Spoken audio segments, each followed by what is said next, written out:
ஹல்லேலூயா. இந்த வீடியோல நம்ம என்ன பார்க்க போறோம்னா, இது குறிப்பா கணவன்மார்களுக்கு திருமணமான புருஷர்களுக்கே உரிய வீடியோ. ஓகேவா?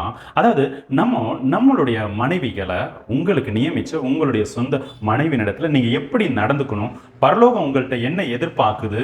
ஏன் நமக்கு பிரியமா மனைவி இல்ல?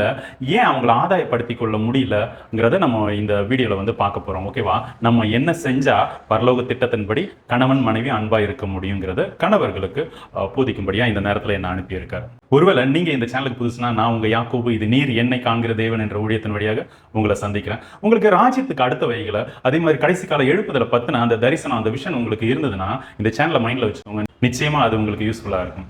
ஆமென். சரி, நம்ம இதுக்கு ஆதாரமா ஒரு வசன பகுதியை நான் வாசிட்டு அதை சொல்லிக் கொடுக்க முயற்சி பண்றேன். ஓகே, அது எபேசியர் 5வது அதிகாரம், அதுல 25வது வசனம். புருஷர்களை உங்கள் மனைவிகளில் அன்பு கூறுங்கள், அப்படியே கிறிஸ்து சபையில் அன்பு கூர்ந்து. அதாவது கணவன்மார்களுக்கு தேவன் என்ன கட்டளை இடுறாருன்னா, நீங்க அன்பு கூறணும். ஓகே, இது தெரியாத பிரதர், நாங்க நேசிக்காமல நாங்க கல்யாணம் பண்ணியிருக்கோம், அப்படி குடும்ப வாழ்க்கை வாழ்றோன்னு கேட்பீங்க. இல்ல, இதுல அண்டர்லைன் பண்ண வேண்டிய விஷயம் என்னன்னா, இங்க என்ன சொல்லியிருக்கு, அப்படியே கிறிஸ்துவும் சபையில் அன்பு கூறுறாரு. ஓகே, அப்போ கிறிஸ்து இயேசு சபையில எப்படி அன்பு கூர்ந்தார் அதை தியானிங்க. ஓகேவா?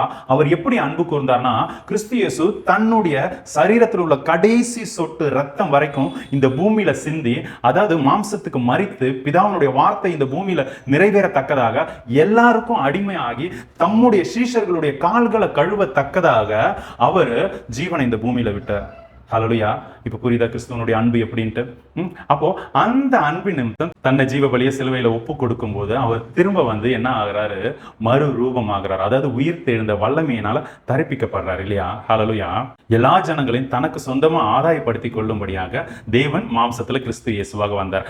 நீங்க அதே மாதிரி உங்க மனைவி உங்களுக்கு பிடிச்ச மாதிரி இருக்கணும்னா நீங்க செய்ய வேண்டியது இது. சுவிசேஷ பகுதியிலேயே வசனம் நமக்கு ரொம்ப அழகா சொல்லியிருக்கு.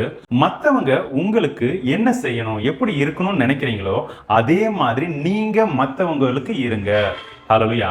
மற்றவங்கள்ட்ட நீங்க என்ன எதிர்பார்க்குறீங்களோ அதே மாதிரி நீங்க இருங்க அப்படின்னு சொல்றாரு. ஹல்லேலூயா. அப்போ நீங்க என்ன எதிர்பார்க்குறீங்க? அவங்க அன்பா இருக்கணும்னு எதிர்பார்க்குறீங்களா? அவங்க கீழ்ப்படியணும்னு எதிர்பார்க்குறீங்களா? அதே மாதிரி நீங்க அன்பா இருங்க, நீங்க கீழ்ப்படிங்க. அவங்க உங்களை அப்ரிஷியேட் பண்ணணும்னு எதிர்பார்க்குறீங்களா? நீங்க உங்க மனைவிகளை அப்ரிஷியேட் பண்ணுங்க. இதை இயேசு கிறிஸ்து 100% ரொம்ப அழகா செஞ்சு இந்த சுவிசேஷ பகுதியின் மட்டும் இல்லாம ஆதி ஆகமத்துல ஃபுல் அண்ட் ஃபுல் தேவ அன்பை நமக்கு காட்டியிருக்கு. அதாவது நீங்களும் நானும் எப்படி இந்த பூமியில சபையா இருக்கணுமோ அதே மாதிரி அவர் வாழ்ந்து காமிச்சார். ஏன் அவருக்கு இவ்வளவு பாடுகள்? ஏன் கிறிஸ்து இயேசுக்கு இவ்வளவு வலி வேதனைனா சிம்பிள். அதே மாதிரி நீங்களும் நானும் இருக்கணும். ஏன்னா இது ஒரு ரகசியம், பின்னாடி வசனம் சொல்லுது. ஓகே, அப்போ நீங்க இப்படி இருந்தாதான் அந்த வான மண்டலங்களில் இருக்க பொன்னாத ஆவியோட சேனையோட நீங்க எதிர்க்க முடியும்.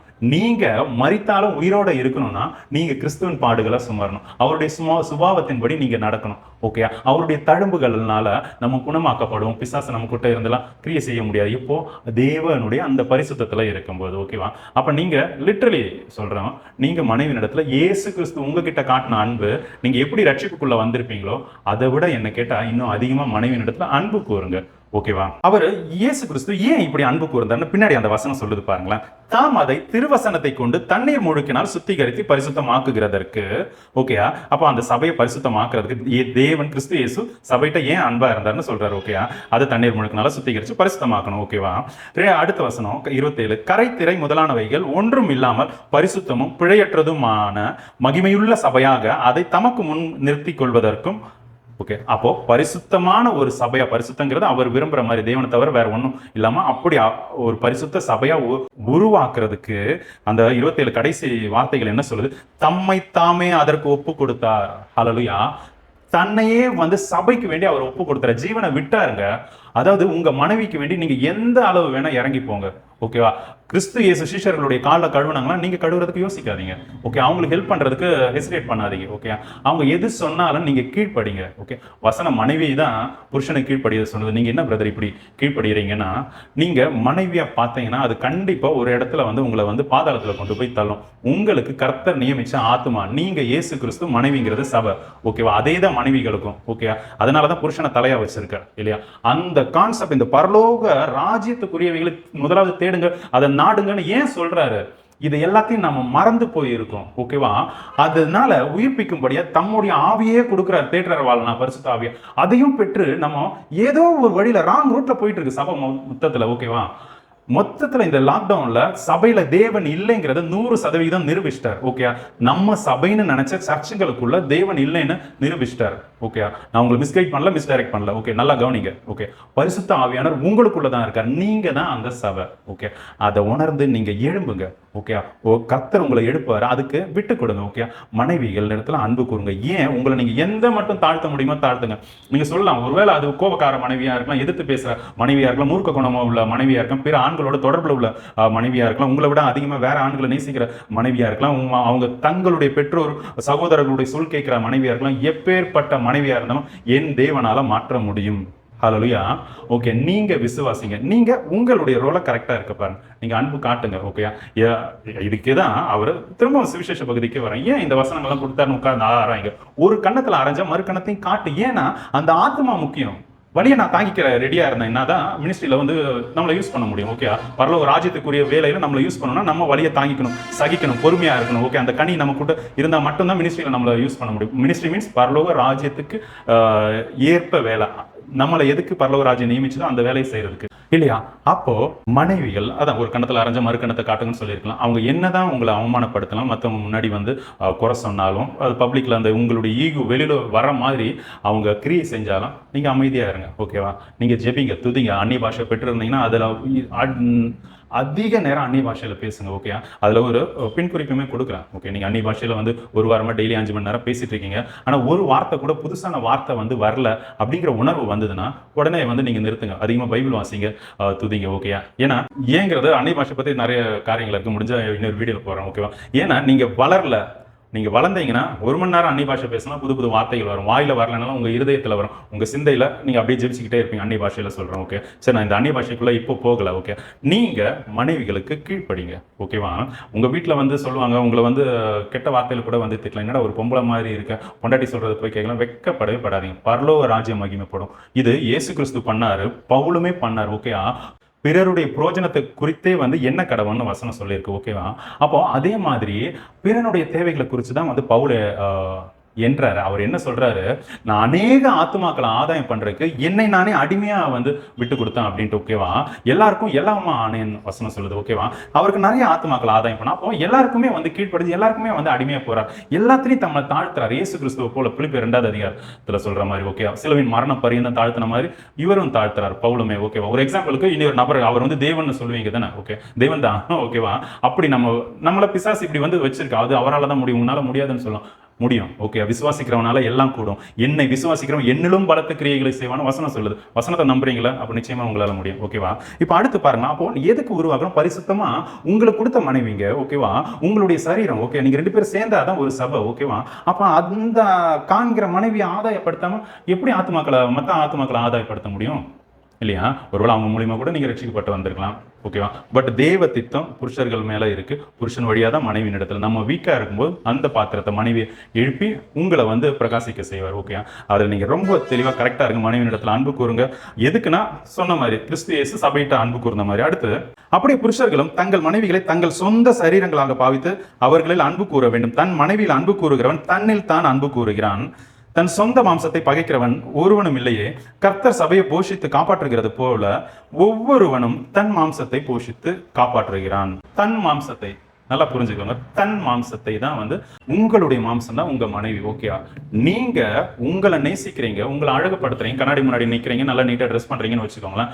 அதே அழகு நீங்க உங்களை படுத்துறீங்களா? உங்களுக்கு பார்க்க நான் நல்லா நீட்டா இருக்கேன், வெளியே நல்லா என்ன ப்ரெசென்ட் பண்ணிக்கிறேன், ஒரு நல்ல நீட்டான ஜாப் போறேன், அப்படி நீங்க நினைச்சீங்கன்னா நீங்க உங்களை நீங்க பிசாசனால வஞ்சிக்கிறதுக்கு ஒப்பு கொடுத்துருக்கீங்க. மினிஸ்ட்ரியிலையும் இதே தான். ஓகே, நீங்க எப்போ உங்களை வந்து நீட்டா வந்து ட்ரெஸ் பண்ணி க்ரூம் பண்ணி இருக்கீங்கன்னா உங்க மனைவியினுடைய தேவையை கரெக்டா சந்திச்சு புரிஞ்சு, ஓகேவா, தேவைன்னும் போது நான் லக்ஸரி சொல்ல, அவங்க இருதயத்துல ஒரு வாஞ்சை இருக்கணும். பாத்தீங்களா? ஓப்பனா சொன்னா சபை விரும்புறது என்ன, உங்க மனைவி உங்ககிட்ட விரும்புறது என்ன தெரியுமா? ஃபர்ஸ்ட் உங்களுடைய நேரம். உங்களுடைய நேரத்தை மனைவியின் இடத்துல கொடுங்க. கொஞ்சம் அட்லீஸ்ட் ஒரு இப்போ கஷ்டமா இருந்ததுன்னா ஒரு 1/2 hourல இருந்து ட்ரை பண்ணுங்க. 1 மணி நேரம் சும்மா ஒய்ஃபு பக்கத்துல உட்காருங்க. ஓகேயா? அவங்களே பேசிட்டு இருந்தாலும் நீங்க அமைதியே கேட்டுட்டுருங்க. அதை உங்க டைமை அவங்களுக்குன்னு கொடுங்க. 1. 2, அவங்க கிட்ட பேசுங்க. ஓகே. பேசும்போது அவங்க பேசுறாங்கன்னா நீங்க கேளுங்க. ஓகேயா. இது ரெண்டுமே வந்து டைம்குள்ள வரும். ஓகே. அப்போ மூணாவதா என்ன பண்றதுன்னா, நீங்க அவங்கள கேர் பண்ணுங்க. கரிசனை உள்ளதா இருங்க. அவங்கள குறிச்ச சிந்தையில இருங்க. ஓகேவா. இந்த டைம் அவ சாப்பிட்டுருப்பாளா, காலையில உடம்பு சரியில்லைன்னு சொன்னாலே, இல்ல ஆல்ரெடி உடம்பு சரியில்ல பாவம் டியூட்டி போயிட்டு இருக்காங்க, லீவ் போடணும்னு சொன்னாலே, இப்ப நம்ம என்ன பண்ண முடியும்? அப்படி அந்த குறிச்சு அந்த கரிசனை உள்ளத கேர் பண்ணிக்கோங்க. ஓகேவா. இது ஃபர்ஸ்ட் இந்த 3 பண்ணுங்க. ஓகே. நிச்சயமா வந்து எல்லா மாறுதலும் வரும். 4வது ஒரு சின்ன விஷயம் கூட வந்து இதுல அவங்களுக்கு வேண்டிய சொல்லும். ஒரு சின்ன பிரசன்ட். பிரசன்ட்னா இது வந்து நீங்க தப்பா எடுத்துட்டு போகாதீங்க. ஒரு ₹1 சாக்லேட் இல்ல ₹2 சாக்லேட் நீங்க வீட்டுக்கு போகும்போது ஏதாச்சும் ஒன்று வாங்கிட்டு போங்கலாம். பிள்ளைங்களுக்கு பிடிக்கும்னு சொல்லி வாங்கிட்டு போவீங்க இல்லையா. உங்க மனைவிக்கு எது பிடிக்கும்? இல்ல அவங்க வந்து எழுதுறவங்க எல்லாம் இருந்தா பென்னு, பேப்பர் ஏதோ ஒண்ணு ஓகே நீங்க கொடுக்கணும். ஓகே. அவங்க உங்ககிட்ட இருந்து வாங்கணும். இதுதான் லாஜிக். ஓகே. Bible logic. தேவன் நமக்கு அருளணும், நம்ம அவர்கிட்ட இருந்து பெற்றுக்கொள்ளணும். இந்த சுபாவம் அப்படியே புருஷர்களுக்கும் மனைவிகளுக்கும் இருக்கும். ஓகே. அதனால நான் தேவ திட்டத்தின்படி தான் சொல்றேன். ஏன் இப்படி சொல்றேன்னா, ஒருவேளை இந்த போதனை மாறுபாடா இருந்ததுன்னா நல்லா புரிஞ்சுக்கோங்க. நீங்க காண்கிற வைகள்ல பரலோக திட்டத்தை நடப்பிக்கலன்னா பரலோக ராஜ்யத்தை குறித்து யோசிக்கவே நம்ம முடியாது. ஓகேவா. இதுல கரெக்டா இருக்கும்போது தான் இந்த சின்ன விஷயத்துல நீங்க உண்மையா இருந்தாதான் பரலோக ராஜ்யத்திலிருந்து மோசே போல, எலியா போல, இயேசு கிறிஸ்து போல உங்களை எடுத்து பயன்படுத்த முடியும். ஓகேவா. அதுக்கு தான் இந்த பூமியில அனுப்பப்பட்டிருக்கீங்க இல்லையா. நீங்க இதுல ஃபோக்கஸ்டா இருங்க. ஓகே. மனைவி இடத்துல அன்பு கூறுங்க, அவங்க கிட்ட டைம் கொடுங்க, உங்களுடைய கேரிங் அவங்க கிட்ட கொடுங்க. அன்பை வந்து எக்ஸ்பிரஸ் பண்ணுங்க. எக்ஸ்பிரஸ் பண்ணாத லவ் என்னங்க? அதாவது அன்பை எக்ஸ்பிரஸ் பண்ண தெரியலாம், அது என்ன? ஓகேவா. சரி, இவ்வளவு சொன்னா கடைசியா வந்து என்னன்னா, உங்க மனைவிக்கு நீங்க தான் போஷிக்கணும். அதாவது உங்களுடைய ஏர்னிங்ஸ்ல தான் வந்து உங்க மனைவி வீட்டுல சாப்பிடணும். ஹல்லேலூயா. உங்க ஏர்னிங்ஸ்ல தான். ஒருவேளை மாறுபாடா இருந்ததுன்னா அதை மாத்திக்க ட்ரை பண்ணுங்க. ஜெபத்துல வைங்க. ஆல்ரெடி கடன் அந்த மாதிரி இருந்ததுன்னா ஜெபத்துல வைங்க. கண்டிப்பா இது பரலோக திட்டம். அதனால நிச்சயமாவே அதை நிறைவேற்றுவார். பரலோகமே நீங்க பரலோக தரிசனத்துல பிரவேசிக்கிறதுக்கு முற்படுறீங்கன்னா அவங்க பரலோகம், தூதர், பரிசுத்த ஆவியானவர் எல்லாம் உங்களை நோக்கி வந்து வேலை செய்யும் உங்களுக்கு வேண்டி. நீங்க இடராம இருந்தீங்கன்னா அவனுக்கு மட்டும் விட்டு கொடுத்துக்காரீங்க. நீங்க விசுவாசிங்க. ஓகேவா. இப்படி நீங்க மனைவி இடத்துல அன்பு கூறலன்னா என்ன ஆகுங்கிறதையும் நான் சொல்லி முடிக்கிறேன். 17வது வசனம் 3வது அதிகாரம் 1 கொரிந்தியர்ல என்ன சொல்லியிருக்குன்னா, நீங்க தேவனுடைய ஆலயத்தை கெடுத்தா தேவன் உங்களுக்கு எடுப்பார். ஹல்லேலூயா. ஓகேவா. நீங்க மனைவி சேர்ந்து தான் ஒரு ஆலயம், ஒரே சரீரமா இருக்கீங்க. இந்த சரீரத்துக்கு தான் கிறிஸ்து தலையா இருக்கார். அப்போ நீங்க உங்க மனைவிய திட்டினாலோ அடிச்சாலோ கோபப்பட்டாலோ அவங்கள பத்தின ஒரு உங்களுக்கு பிடிக்காத குணம் உங்க இருதயத்துல இருந்தாலோ உங்களுக்கு கெடுப்பார். நிச்சயமாவே கெடுப்பார். என்ன கெடுத்தார், என்ன கட்டில் கிடையா ஆக்கிதான் கர்த்தர் என்னை வந்து எழுப்பினார். ஓகேவா. வெளிப்படுத்தின விசேஷத்துல இருக்கிற மாதிரி என்ன கட்டில் கிடையா ஆக்கினார். நான் ஏன்னா அந்த அளவுக்கு பிசாசுக்கு உட்பட்டு அவனுக்கு கீழ்ப்படிஞ்சு மனைவிக்கு எதிராக இருந்து எல்லா விதத்திலையும் கிரியை செஞ்சேன். ஃபுல் அண்ட் ஃபுல் நான் என் வாயை திறந்து ஏசப்பா நான் சாகணும், என் உயிரை எடுத்துருங்கன்னு சொல்லி ஜெபிச்சேன். ஓகே. ஏன்னா என்னாலேயே தற்கொலை பண்ணிக்க முடியாத சூழ்நிலை, கை கால் அசைக்க முடியாத சூழ்நிலை, ஆங்கிலோசிங் ஸ்பாண்டிலிட்டிஸ்னு சொல்லுவாங்க. HLA-B27 பாசிட்டிவ் எனக்கு இருந்தது. ஓகே. இது மெடிக்கல் டேர்ம்ஸ்ல சொன்னேன். ஓகே. அப்போ என்னால நான் விஷம் குடிக்கணும்னா இன்னொருத்தங்க எனக்கு வந்து கொடுத்தாதான் முடியும். ஓகே. மனைவி இடத்துல வந்து சொல்றேன். அவங்க அந்த நேரத்துல கர்த்தருடைய வார்த்தை ஆறுறாங்க, ஜெபிக்கிறாங்க. ஆவியில வந்து அவங்க ஜெபிக்கும் போது அந்த இடத்துல எனக்கு விடுதலை கிடைச்சது. ஓகே. இன்னைக்கு வரைக்கும் என்ன வந்து படுக்க விடல. ஓகே. அப்போ தேவன் நீதி உள்ள நியாயாதிபதி. ஓகே. இயேசு கிறிஸ்துவின் இடத்துல தான் நியாய தீர்ப்பு ஒப்பு கொடுக்கப்பட்டிருக்கு. உங்க எல்லாருக்குமே தெரியும் இல்லையா. அப்ப அவர் ரொம்ப நீதி உள்ளவர். தி பெஸ்ட், தி ஸ்ட்ரிக்ட்னு சொல்லலாம். ஓகே. அவர் அதுல கொஞ்சம் கூட வழி விலக மாட்டார். ஓகே. அவர் எவன் மேல இரக்கமா இருக்க, கிருபையா இருக்கணும், அது அவர் இஷ்டம். ஓகே. அதை நீங்களும் நானும் எடுத்துக்கவே முடியாது. அது அவர் இஷ்டம். அவர் இஷ்டங்கிறது அவர் இஷ்டம். ஓகேவா. அதை வச்சு வஞ்சிச்சு நீங்க வஞ்சிக்கப்படாதீங்க. ஓகேவா. அப்போ நீதியின்படி இருக்கிறவர் நீங்க ஒய்ஃபை திட்டினா உங்களுக்கு வந்து பாதிப்பு இருக்கும். ஓகே. அது என்னவா இருக்கலாம். ஓகே. பைக் பஞ்சரா இருக்கலாம், தடுக்கி விழுறதா இருக்கலாம், உங்க ஆபீஸர் திட்டுறதா இருக்கலாம், ரோட்ல சம்மந்தமே இல்லாம ஒருத்தன் கெட்ட வார்த்தை பேசுவான், நீங்க அபிஷேகம் பண்ணப்பட்டு ஜெபிச்சுட்டு போவீங்க, ஒருத்தன் கெட்ட வார்த்தை பேசுவான், மினிஸ்ட்ரியில போய் நிற்பீங்க, ஒரு ஆத்மாக்குள்ளேயும் வசனம் போகாததை காண முடியும். ஏன் என்னடா நான் 2 நாளா வந்து உபவாசிச்சு தேவ வசனத்தை பெற்று போய் கொடுக்குறேன், ஒரு ஆத்மாவும் வந்து இது பண்ணலையே. போய் ஒய்ஃப்ட ஒப்புரவாங்க. ஓகே. போய் உங்க ஒய்ஃப்ட மன்னிப்பீங்க. ஓகே. வெக்கமே படாதீங்க. ஏன்னா நீங்க தான் உங்க ஒய்ஃப். ஓகேவா. உங்க சொந்த சரீரம் தான் உங்க ஒய்ஃப். அதை புரிஞ்சுக்கோங்க. இதை தெரிஞ்ச பிசாசு தான் இந்த காலத்துல டைவர்ஸ் அது இதை அப்படியே போயிட்டு இருக்காங்க. ஓகேவா. டைவர்ஸ் பத்தி நம்ம ஒரு வீடியோல பார்ப்போம். சரியா. நீங்க உங்க மனைவியை நேசிங்க, டைம் கொடுங்க, அந்த கேரிங் எடுத்துக்கோங்க, அவங்களை குறிச்ச சிந்தனையை வச்சுக்கோங்க. இப்படி இருந்தாதான் நீங்க 2 பேரும் சேர்ந்து ஒரு சபையா தேவ திட்டத்துல பரலோக ராஜ்யத்துல கிறிஸ்துவனுடைய சிந்தை உங்களுக்குள்ள வரும். கிறிஸ்துவனுடைய பரம தரிசனத்தினுடைய வெளிப்பாடு உங்களுக்கு தெரியும். அதன்படி நீங்க ஸ்டெப் எடுத்து நடக்கவே முடியும். புருஷன் பொண்டாட்டி எந்த காரணத்துக்கு வேண்டி பிரிஞ்சிடாதீங்க. ஓகே. அப்படி பிரிக்கிறது தேவனிடத்துல இருந்து வந்தது கிடையாது. அது உங்க பெற்றோரா இருக்கலாம், யாரா வேணா இருக்கலாம். உலகத்துல தி நம்பர் 1 நீங்க எல்லாரும் சொல்றவங்களா கூட இருக்கலாம். தேவன் நினைச்சது அவர் தான் வந்து பிரிப்பார். ஓகே. எப்போ மரணமோ அவருடைய வருகையோ அப்படிதான் பிரிப்பார். ஓகே. அவர் நினைச்சதான் அவர் சொன்னதை வந்து நீங்க மாத்தாதீங்க, இடமே கொடுக்காதீங்க. நீங்க விசுவாசிங்க. கண்டிப்பா ஹஸ்பண்ட் ஒய்ஃப் நீங்க எல்லாரும் சந்தோஷமா இருப்பீங்க. உங்களுக்குள்ள நானுமே வந்து எல்லாரும் கர்த்தருக்குள்ள சந்தோஷமா இருக்கலாம். 17:21 வசனத்தின்படி யோவான். ஓகே. கர்த்தர் உங்களை ஆசீர்வதிப்பாராக. God bless you all.